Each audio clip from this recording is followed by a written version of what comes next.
So, as you'll have seen from the programme, we have 3 talks this morning. We have a keynote to start with and then two shorter presentations.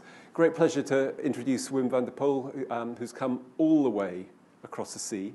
I'm not sure. I mean, if he chose not to fly, he probably could have got here without going above 50 feet above sea level. Wim, you're very welcome here. Wim's going to be talking about reverse zoonosis and I think some of the really interesting experiences they've had in the Netherlands. And we're going to move on to 2 other presentations after that. Over to you, Wim. Thank you very much. Yes, thank you. Thank you, James. Thank you to the organizers for inviting me here. And also thank you for being part of this network. I think we had very nice meetings and we are organizing some nice meetings again, so that's very good. What I'll do this morning is start with the presentation about the zoonotic aspects of coronaviruses. I have prepared the presentation first starting with what zoonoses are. Yes, it works. Thank you. And then I will discuss what happened with coronavirus in the different animal species and what we should work on and how important that is. No.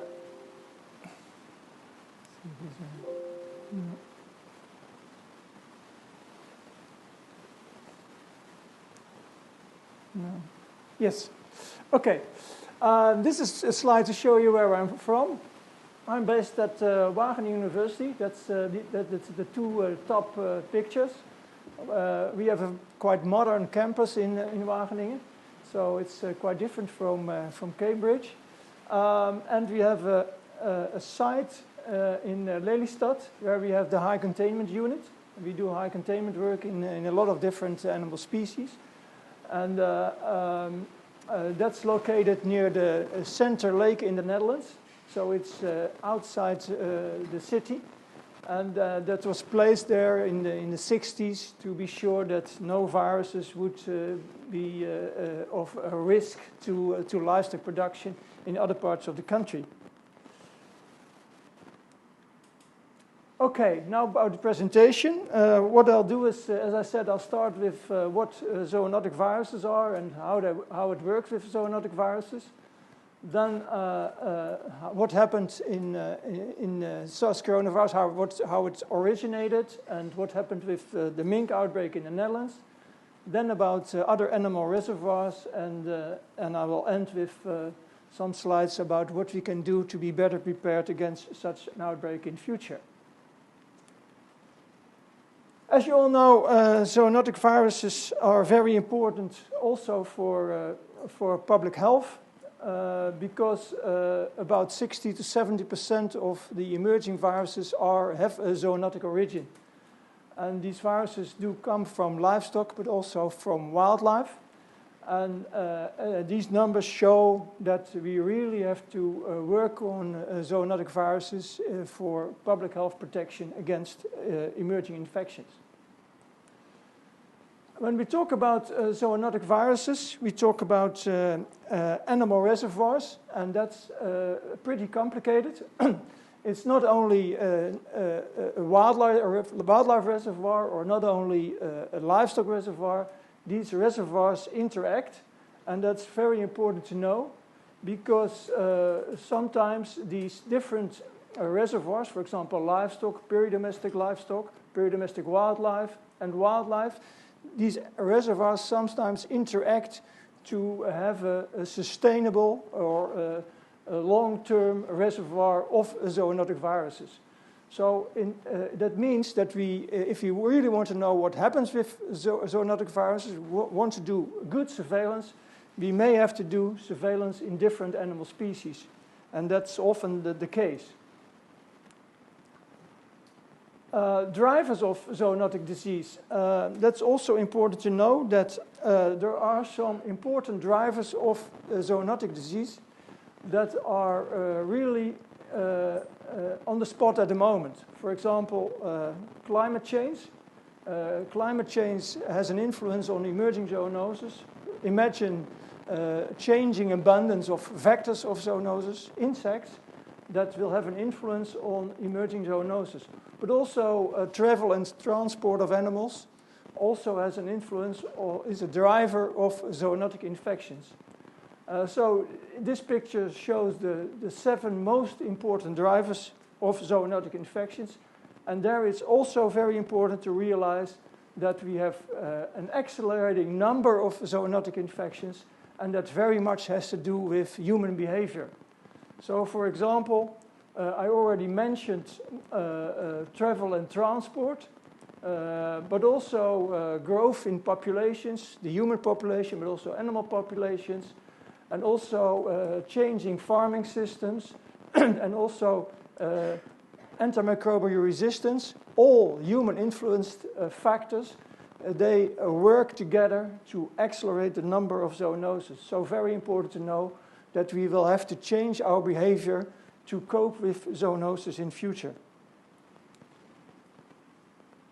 Zoonosis or zoonotic infections, zoonotic viruses, are also very much related to animal species. For example, when you look at this picture, the percentage of zoonotic viruses in a species relates to the species. So we have very much zoonosis, very much zoonotic reservoirs in the rodent species, but also in bat species. Well, these species are a large number of species, of course. For example, bats are more than 1,200 species. But these species, a lot of bat species, carry zoonotic viruses.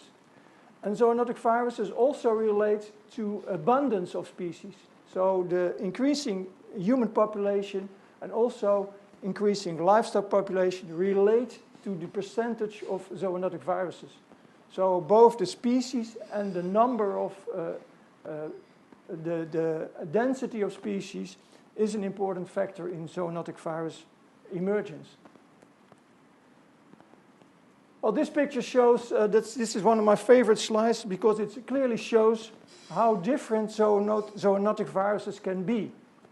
For example, when we talk about rabies, there is a reservoir in dogs, and rabies infections are always a single transmissions between, for example, dogs and humans. There is no spread from human to human. But for other viruses, this can change, or this is different. For example, in Ebola, that originates from bats, was transmitted to monkeys and also to people, and now it's an infection that is often transmitted between people. And when we talk, for example, about HIV, there is also an origin in an animal species, but the virus really circulates in the human species now, and the primary reservoir, the primary origin of the virus is not important anymore. And that's also the fact for a coronavirus. We know that the virus originally has come from a bat species, but now for the virus, this bat species is not important anymore. It's really an infection that is transmitted between humans.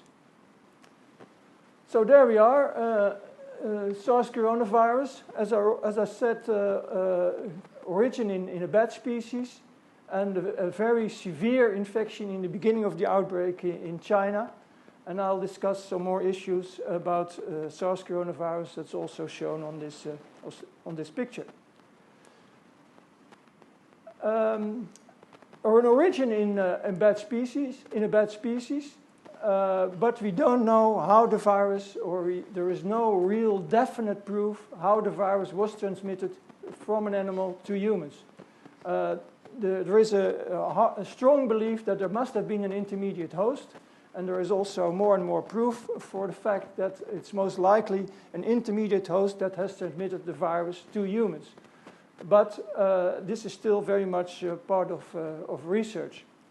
And there is still a debate that the virus may also have escaped from a lab, but actually there is no proof at all for that. Just to show you what a wholesale market in China looks like, the idea is that this market in Wuhan was the epicenter of the coronavirus outbreak. And the important aspect of such markets is that there is food traded, but there are also animals traded. So animals can transmit infections between animals, and also the food can be contaminated with infectious viruses. So that's an important aspect of such markets, and that's also the reason why in China these markets are officially forbidden. This is a picture of the animal species that were traded in this market in Wuhan. But there are quite a diverse number of species, not only raccoons, but also hedgehogs, snakes, marmots. So a lot of different species, and when you have a lot of different species together in a market, there is a risk of transmitting a virus between species, especially because these animals are under stress and may excrete high numbers of virus, may become ill during their capture or transport, and may excrete virus and infect other animals. So it's really a risk for zoonotic virus to be transmitted between animals and also to humans. To do study on that, the Chinese authorities tested a lot of samples from that Wuhan wholesale market. And this is a picture showing what samples were tested. The dots are the human cases. The colored squares are the coronavirus positive samples detected in the stalls. And the open squares are the coronavirus detected in animals. And what you can see here is when you look at all those tests, that there is sort of a concentration in this area where there are a lot of human infections as well as stall infections as well as animal infections. And that's the reason why the paper describes that the wholesale market, this place is the most likely epicenter of the coronavirus outbreak. And there is also a photograph of a raccoon dog in that stall from a few years earlier.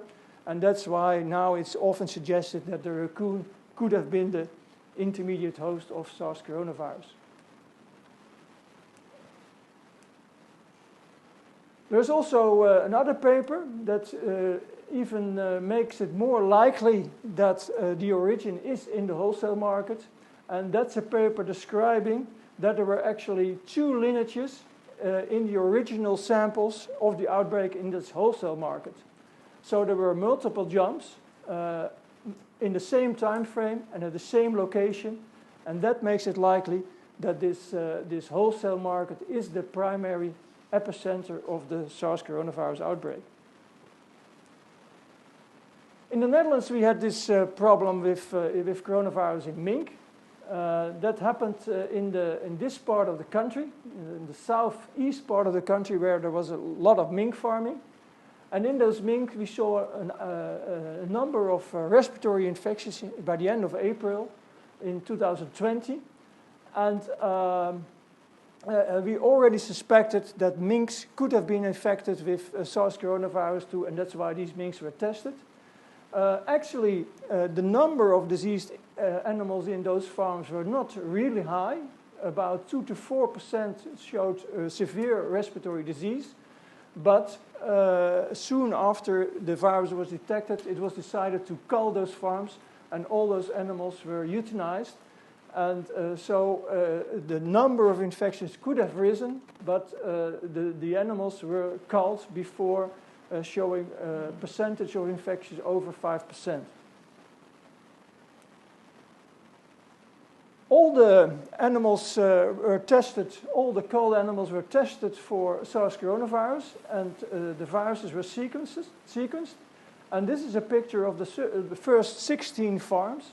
And in these first 16 farms, we saw 5 different introductions. And it is assumed that these 5 introductions were from people working in the farm. Actually, we found the same sequence in the people working in the farm as in those farms. And these people had shown a respiratory disease due to SARS coronavirus before the outbreak in the minks started. So it was very likely that the people working in the farm had introduced the virus into the farms. And that's the virus spread in the farms and also spread between farms. But when you look at all the sequences, there are actually 5 different clusters of SARS coronavirus, not more. After that, we did also sequencing of people that showed disease after the mink outbreak. And it was shown that in those people, we saw more than 50% infected, detected either by serology or by PCR to infected with SARS. So this was a very high percentage. And we were able to sequence 7 samples of those humans. And these sequences are always the same as the sequences of the mink in the farm. And that clearly demonstrated that these people were infected by the mink.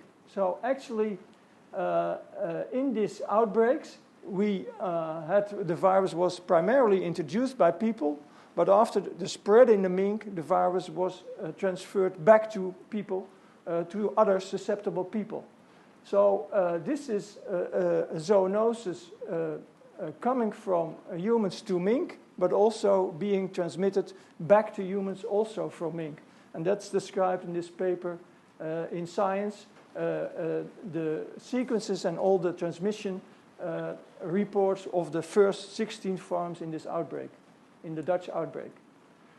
What happened to all the minks? At the start of the outbreak, we formed a consortium with the Netherlands Center for One Health to study the outbreak as good as possible. Transport in mink was prohibited. The disease, respiratory disease in mink was made notifiable. We started screening other mink farms and also rabbit farms for SARS coronavirus. People working in the farms were advised to wear personal protection, not to get infected. We had meetings with an outbreak management team, and we decided to cull all the mink for public health reasons. The outbreak continued, so it was also decided by the government afterward that mink farming had to be stopped by the end of 2020. And actually in the Netherlands that was not so difficult decision compared to other countries, because in the Netherlands it was already decided that mink farming was to be stopped by 2024 for welfare reasons. So the government decided to accelerate that to the end of 2021. So people were repeatedly advised to wear personal protection. Biosecurity was intensified and all mink farms were culled. So there's no mink farming in the Netherlands anymore, and there will not be in the future. We also tested in these outbreaks around the farms, we also tested other animals. We tested quite a large number of cats. We tested dogs. We found positives in cats. We found a sequence in cats related to the mink farms. We found one bird positive, but that's probably a mechanical infection. We didn't find the infection in the bird itself.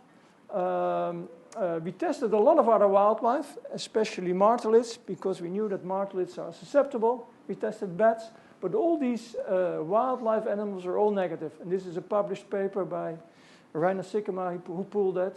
And the conclusion of that paper was that these animals were likely to be infected by the farms, but were not playing a role in the transmission between the farms. So in conclusion, we had human introduction of SARS coronavirus in the mink farms, 5 separate introductions. We saw frequent mutations in the RBD region of the virus, so it was likely that the virus could be transmitted wider to people. We found sequences in several tens of people, and the conclusion was that there was clearly a risk for public health, and that's why the farms were culled. And we are still working on a study, and that's coming out soon, of the mode of transmission, the most likely mode of transmission between farms. And it seems like that the people working in the farm were also most likely an important mode of transmission, the most important mode of transmission between the farms. After the mink outbreak, we also started to work on studies in cats. We started with a review paper in which we reviewed 150 papers of SARS coronavirus in cats to see what kind of reproduction ratio we could expect. And the conclusion from that work was that the reproduction ratio in cats is over 1. So there could be a risk of transmission of the virus between cats and also from cats to humans.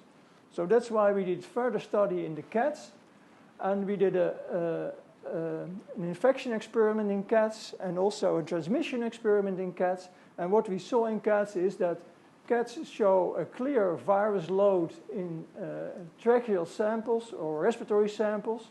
We didn't see severe pathology, but we did see positive stainings of the virus in the infected cats. And there was also transmission between cats. We actually also saw some environmental transmission from a cat litter to another cat. This paper is coming out very soon, and in Microbiology Spectrum. So it describes that we should take infections in cats seriously, and that cats could play a role in transmission. We should see cats more as a part of our household and a member of the family that could transmit the virus to other members of the family like any other member of the family. We also did study pigs. In the very beginning it was suspected that pigs could be susceptible because there is another SARS virus, a SARS-likely virus in pigs that was found in China. What we did is we did infection experiments, and in those infection experiments we saw some positive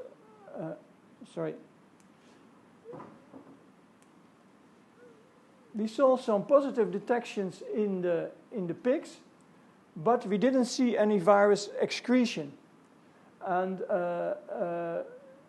we also did subgenomic PCR, but we never found any clear evidence of replication or spread in the pigs. And what we also did is we studied the area where all the mink farms were. There are also a lot of pig farms there in the Netherlands. We also studied that area for serology in a large number of farms. And we didn't find any evidence that SARS coronavirus was spread to pigs. And that's also a published paper pulled by Reiner Sikkema. It's also online available. So in conclusion, pigs do not seem to be playing a role in the epidemiology of SARS coronavirus 2. From the US, there was a report that SARS coronavirus 2 was found in deer. That's a very interesting finding.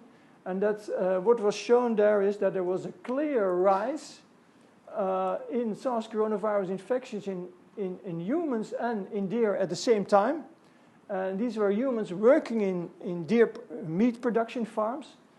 And so there was a clear evidence that there was a spread from humans and maybe also backwards from deer to humans. That was a reason for us also to start studying possible infections in deer. So we tested a lot of deer also in the Netherlands. This is all in white-tailed deer, and the white-tailed deer is not a common species in Europe, and especially not in the Netherlands. So what we did is mostly testing of roe deer, and in all the roe deer that we tested in the Netherlands, the samples were always negative. So we don't have any evidence that there is infection in roe deer in the Netherlands. And we've seen reports from other countries, also including the UK, that the deer infections were not found in deer. SARS coronavirus infections were not found in deer in Europe. This is a picture showing the lineages found in the deer. And I understand that you cannot read this from the back, but what is seen here is that the human sequences are very close to the deer sequences. And that makes it very likely that the humans have introduced the virus to the deer and may also be infected by deer if deer spread the virus. What we are now doing, and that's a technique that we've published in another paper, a technique where we use precision cut lung slices. We published that for hamsters. What we do is we take slices from lung tissue, make cones of that, and cut very thin slices. And then we do an infection experiment in like a cell culture, and we test them for virus infection. So by doing this, you can test if an animal, a species, is susceptible to SARS coronavirus. We did that for hamsters, and we are now working on this methodology for deer, and especially roe deer. We haven't found any infections in the Netherlands, but we would like to know if these animals really are not susceptible. So that's an ongoing study. We also do a lot of work now in hamsters. Hamsters are shown to be a very nice infection model. You can measure clinical signs in hamsters. There is not much pathology in hamsters, but there is clear virus replication and virus excretion by hamsters. So hamsters are a very nice model to study, for example, efficacy of vaccines. So at the moment we run quite a number of hamster studies for pharmaceutical companies, especially to develop new vaccines against the new variants of SARS coronavirus 2. So we were very surprised actually that this infection in hamsters was found in Hong Kong after importing of hamsters, because for us it was already known for quite some time that hamsters were susceptible, but Hong Kong kept importing hamsters, pet hamsters, and actually for us it was not so very surprising that at a certain point these hamsters were tested positive for SARS coronavirus 2. For the government in Hong Kong, for the Chinese government, it was a reason to call all hamsters in the pet shops. A few people were infected from those hamsters, so there is indeed a risk of transmission to hamsters and also transmission from hamsters to people. So again, this is an example of a zoonotic infection that is also causing reverse zoonosis. And when we're talking about reverse zoonosis, it's quite a difficult terminology. Some people talk about zooanthroponosis, a human to animal transmission of a zoonotic infection, or anthropozoonosis, a human source of a zoonosis. So there is, in conclusion, well, it's simply the way that there is spillback, there is spillover between species. So in this slide you can see there can be spillover or spillback to different species, but also to humans, back and forth. So when we're talking about a zoonotic agent, you should always be aware that there may be transmission between species, but also from humans back to animal species. So very important to study the susceptibility of different animal species for SARS coronavirus. We simply would like to know whether an animal can be infected or whether an animal animal species can develop as a reservoir for SARS coronavirus. So we keep on studying animal species different animal species for susceptibility of SARS coronavirus 2. And in some cases, these species can be infected but don't transmit the virus, and in other cases, these species can be infected and can also transmit high levels of virus to humans. So it's important to study clinical signs as well as virus application as well as potential virus excretion. And that can be reported to the World Organization for Animal Health. They ask people to do that, and I think that is important. There are a lot of reports already in a number of different animal species. that can be reported in this so-called WAHIS reporting system. Through that online tool, you can report infections in different animal species, and all these infections can be recorded, so we know what animal species are susceptible and where infections in animals are seen.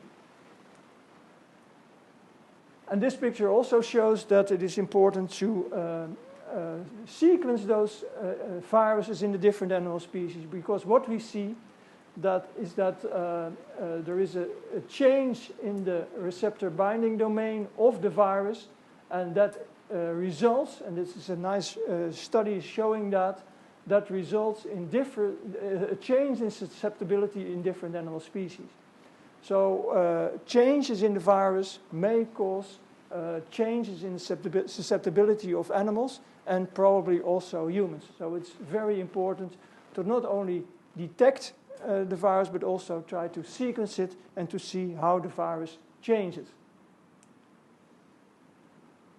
What should we do to cope with this kind of pandemics in the future? Well, this picture is to show you that we clearly need a global One Health approach to control this kind of outbreaks. We need to follow what happens in wildlife, because from wildlife you can have a spillover to livestock and also to humans, and then it can cause a severe epidemic in humans. So to control that, we need to do surveillance and early detection and try to do intervention to make sure that we don't have this large outbreaks in humans. So really a global One Health approach, cooperation between the different animal health related disciplines to control zoonotic viruses. In the Netherlands, there was a report written, and I was part of that committee, commissioned by the Dutch Parliament. There are 70 recommendations in this report, and all recommendations to better control zoonotic viruses in the future. And now the government has formed a task force and is implementing those recommendations as much as possible. We at Wageningen University have developed a research program called ARRACE, Early Response and Rapid Action for Zoonotic Emergencies. That program was started with the money that we earned with the diagnostics for humans. And that program is now a 20 million research program run by the university, and we seek cooperation with other programs in Europe to be better prepared against zoonotic outbreaks in the future. Another program is the European Joint Program for One Health. In the European Joint Program, I'm leading, together with Daniel Horton of the University of Surrey, I'm leading this covering project, and we have also partners in the UK. We work on the drivers of SARS-CoV-2 and also the risk assessment of coronavirus 2, data collection of SARS-CoV-2 to be better prepared against this kind of outbreaks in the future. There are 5 work packages in this network, and we have nice outputs from those work packages. We have been working on harmonization of testing, both antibody testing as well as PCR testing, next generation sequencing. We are working on animal models. We have made nice overviews of all the available animal models. We are reporting developments in new animal models, ex vivo, in vitro models, to study SARS-CoV pathogenicity. So very important cooperations on SARS-CoV in this network. We integrate surveillance activities. We would like to do better surveillance and also exchange results from surveillance. We do more screening of all kinds of animals, from minks to bats to hedgehogs. So there's a lot of work going on, and in the end of this program ends by the end of this year, and we have a final meeting. We will have a final meeting in Italy in December. So there we hope to come up with a nice report about all the SARS coronavirus work done in that network. So in conclusion, SARS coronavirus 2 is a very important zoonotic virus by origin. More variants will develop and may cause more infections in animals, may also develop in animals. So we need to study animals, we need to screen animals, we need to work together to better cope with this kind of zoonotic outbreaks.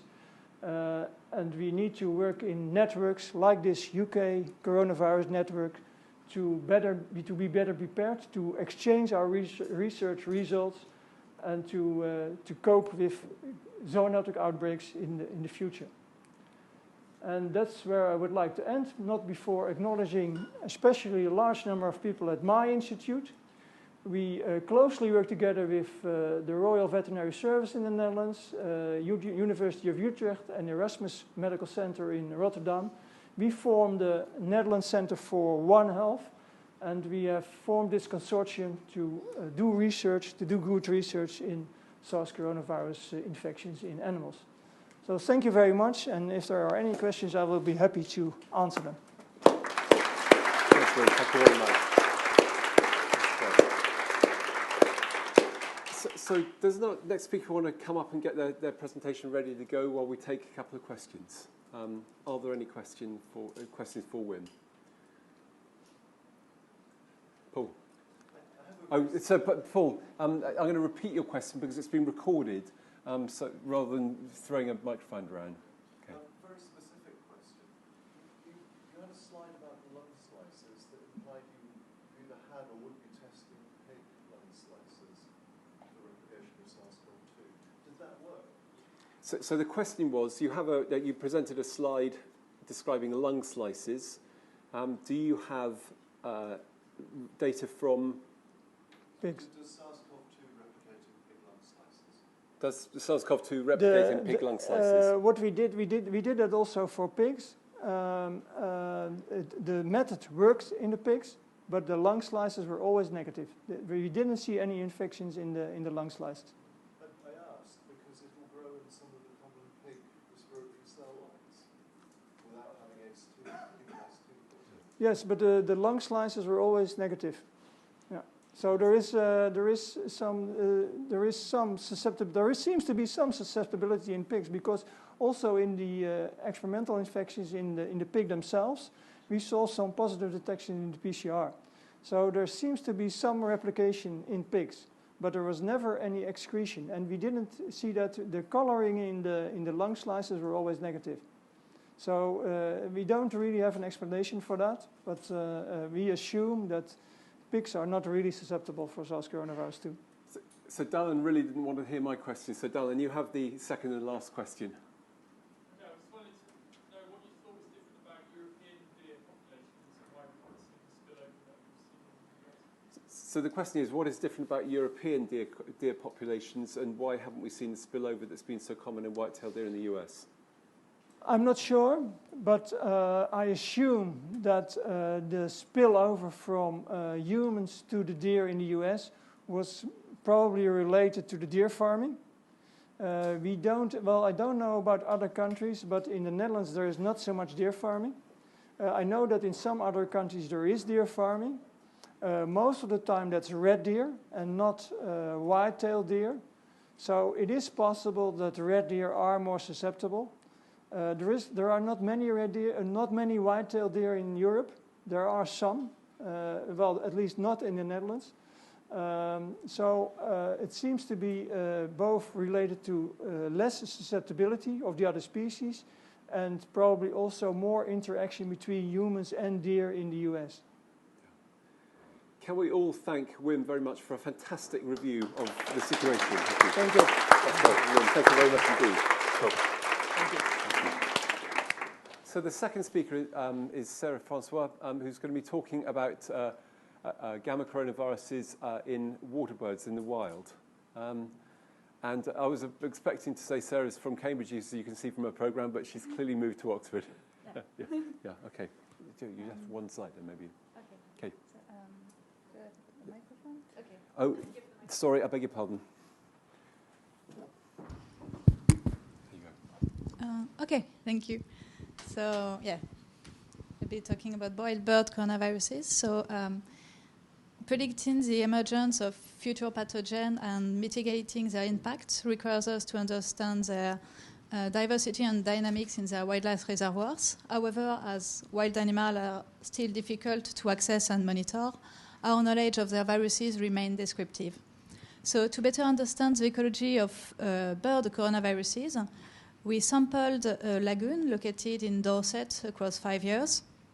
We focused on the very large population of mute swans. The birds are ringed, and we have detailed information about their age, sex, genealogy, etc. So we discovered and characterized the divergent Gammacoronavirus in a mute swan metagenomic dataset.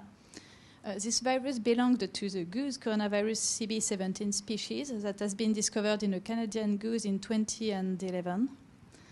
And the genome length of the swan coronaviruses, as well as their genes, are conserved compared to those of the goose coronavirus. And the two genomes share 88% nucleotide identity overall, except for the S protein gene, where they share only about 50% identity. And we showed then that the mute swan coronavirus originated from a recombination event, including yet undescribed Gammacoronaviruses, whose spike protein is closely related to that of the turkey coronavirus. Yes, and recombination events in the spike protein gene are really important to understand the epidemiology and cross-species transmission of this coronavirus, because the spike protein gene is linked to viral tropism. And interestingly, the spike protein gene is the most reported hotspot for recombination event in coronaviruses in animals. So we further aimed at describing the temporal dynamics as well as the genetic diversity of this one coronavirus in the wild. So Salik Nasky from the Purbright Institute screened more than 1,600 samples from birds from the same study site, including mallards, coots, swans, and geese. And we showed that this one coronavirus has temporal dynamics, and this virus seems to be more prevalent at the study site in autumn, which correlates with the arrival of migratory birds at the study site. And then we draw a phylogenetic tree to study the diversity of the swan coronavirus sequences. And we show that this virus, the host range of this virus could encompass birds from the Anatidae family.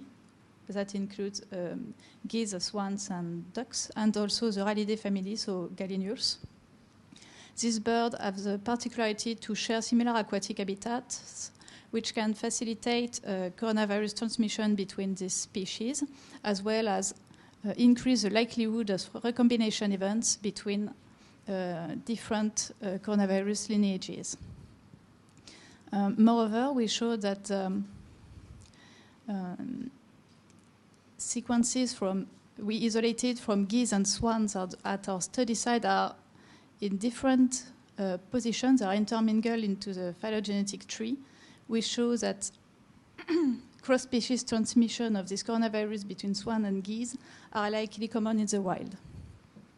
And finally, the samples we obtained in October 2016 cluster in two separate clades in the phylogenetic trees, which indicate that multiple lineages of this coronavirus are circulating within the waterbird community. So waterbirds are known to carry infectious diseases with almost no or few signs of disease, notably low pathogenic avian influenza viruses. So non-invasive sampling of waterbirds may provide the tractable model system for studying the evolution and ecology of coronaviruses in the wild. Thank you very much.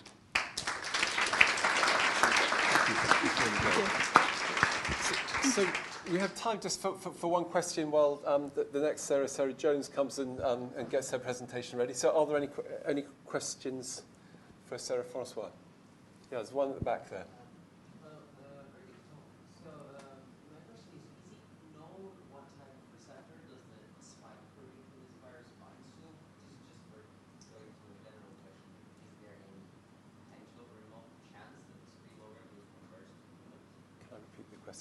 Yes. So the question was, is it known what receptor is used by this virus, and is there any possibility, and I'm paraphrasing, sorry, is there any possibility of the virus transmitting to humans?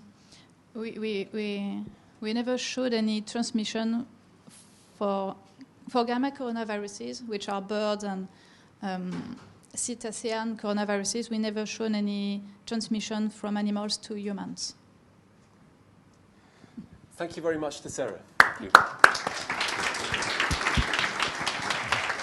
Stand or? You can just stand, doesn't matter where you stand, but if you can speak into the microphone, please. That's fine. Okay, so the third of three in our speakers, Sarah Jones from Glasgow, is going to be talking about, as you can see, SARS-CoV-2 in cats. So good morning, everybody. So we did both active and passive surveillance of UK cats.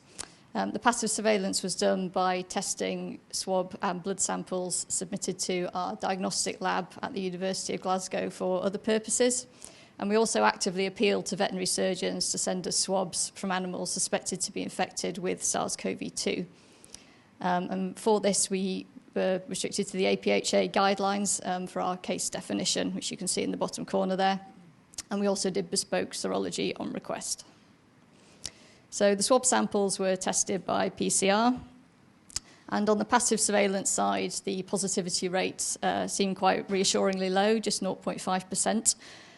However, cats are most likely to catch COVID from their owners. And of course, if households have COVID, they're supposed to be isolating and should only go to the vet if it's a dire emergency. So I think there's quite a lot of scope for us to miss quite a lot of positive cats.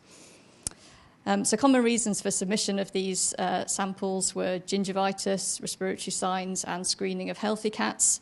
And the cats that did come up positive for SARS-CoV-2 had cat flu-type signs, so nasal and ocular discharge, sneezing, coughing, lethargy, that sort of thing. In the active surveillance swabs, we had a higher positivity rate, as you'd expect. It was about 5%. And by sequencing the full viral genome, we confirmed infections with the B1, Alpha, and Delta variants. So in this arm of the project, we had a bit more of a range of clinical presentations. So we had cats that had pyrexia, but no respiratory signs at all. We had ones with more severe respiratory signs, so one with respiratory distress, one with pneumonia, which had to be euthanized. We also had a couple of cats that started off with a sort of mild respiratory type presentation, but one suddenly died and one became severely anorexic. And then we also saw some neurological signs. So I was just going to run through a couple of cases quickly. So we had a 4-month-old kitten that got severe respiratory disease, and unfortunately this kitten had to be euthanized. We had post-mortem samples from this cat, and we were able to visualize virus-infected cells in the bronchiolar epithelium. So that suggests that the infection was clinically significant and not an incidental finding. In this case, there was a household infection. The people tested positive by PCR, and both cats developed sneezing, watery eyes, and lethargy whilst the household was in isolation. One of the cats then just recovered uneventfully, but the other one became anorexic, and his behaviour was also quite strange, and he didn't seem to recognise the other cats or the humans, despite having lived with them for 8 years. He had numerous blood tests, imaging, and various treatments, but nothing really identified any alternative diagnosis, and he ended up being fed through a nasogastric tube for 3 weeks. Even once that was removed, it was still another month before he actually sort of recovered anything like his normal appetite. We received a blood sample from this cat, and he had a high neutralising antibody titer to the Delta variant, which was the variant that was circulating at the time his household was infected. So we hypothesised that this cat had perhaps lost his sense of taste and smell. That's obviously a sign that's been identified in many people with COVID and would explain both the change in appetite and behaviour. So in conclusion, we identified a few cases that sort of come within the testing guidelines for pets in the UK at the moment, but we did also find cases that had other signs that aren't included at the moment. Obviously, it can be difficult, particularly with field cases, to decide that there's a definite link between the clinical signs that you're seeing in the cat and the presence of a pathogen, particularly if you don't have things like biopsy samples, which are obviously quite invasive. In humans, where there's been many, many cases, we still don't fully understand this disease, but really large testing programs have meant that new symptoms and signs have been identified epidemiologically. So we'd be in favour of more testing of animals so that we can fully identify all the different presentations that may result from infection of pets. And if we can identify these cases better, we can then treat them more appropriately. And for management, we also have to bear in mind what's already been discussed this morning from the sort of reverse zoonosis point of view as well, so that we can manage these cases appropriately. So thank you for listening.